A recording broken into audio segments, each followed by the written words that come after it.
तनी बिहार वाली ठल लगा दें। स्वागत भी होत रहा है बिहार वाली देखा है खाती बिहार वाली में इनकी आई।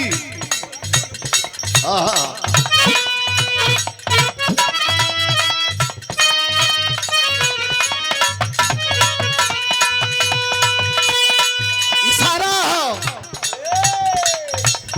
अरे आस कदिया ने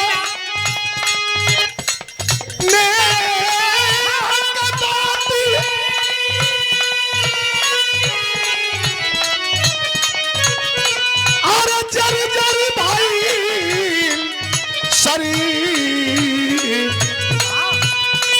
अरे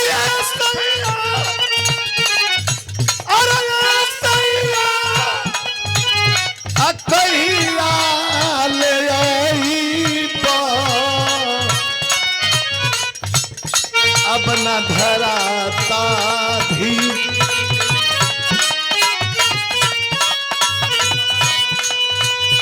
हमारे बाबूजी भरत सिंह यादव जी पूर्व जिला पंचायत सदस्य हमारे सुनील भैया के पिताजी निवेदन हो मंच पे आ जाए। हाँ हो जा होता है। एक 500 रुपया पुरस्कार हमारे पप्पू भैया परलवा के धरती से 500 रुपया हमारे सत्कार ढाबा से श्री पूजन बाबू सिंह हितारी से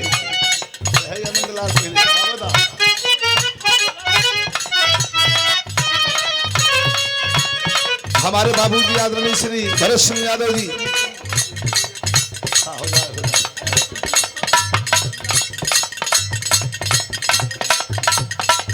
हाय हाय हाय हाय अरे अपने कर जाऊं के अरे अपने कर जाऊं के अरे कैसे मनाई रे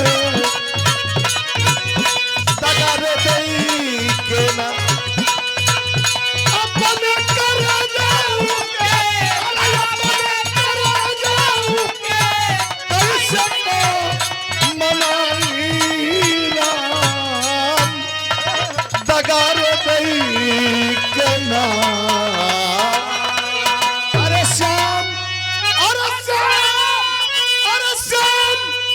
मथुरा पर मेरे दगर दई के मथुरा पर मेरे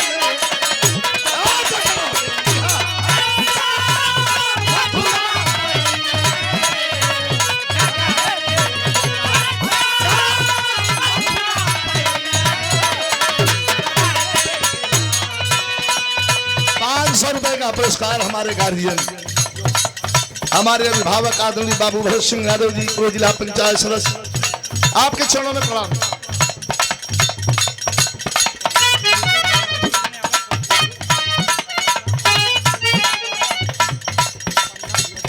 अच्छा आदरणीय श्री पन्ना पहलवान और वीरेंद्र पहलवान 1 मिनट के लिए आप लोग मंच पर आ जाए इंतजार करत हुए हमार बड़का भैया हीरा भैया।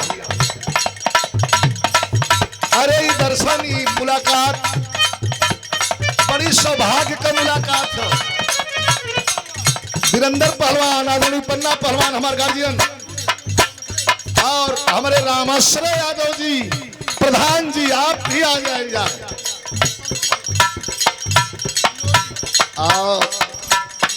हमारे संतू भैया बड़ा तकलीफ तो है चढ़ाई में चढ़ाई बार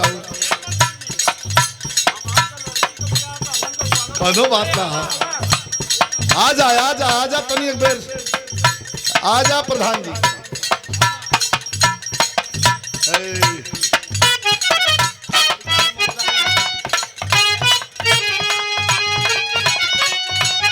अरे बिरहा करतिया हमके अरे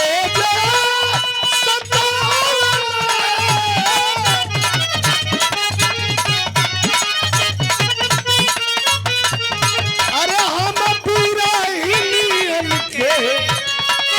पीरा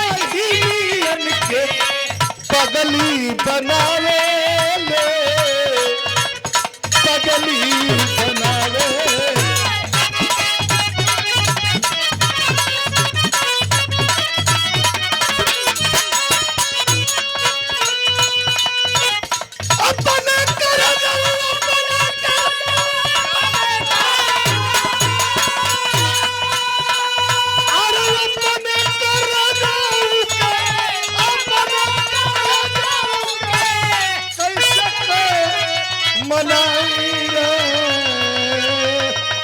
दगार देखना। अरे श्याम अरे श्याम अरे श्याम मथुरा परैले रे दगार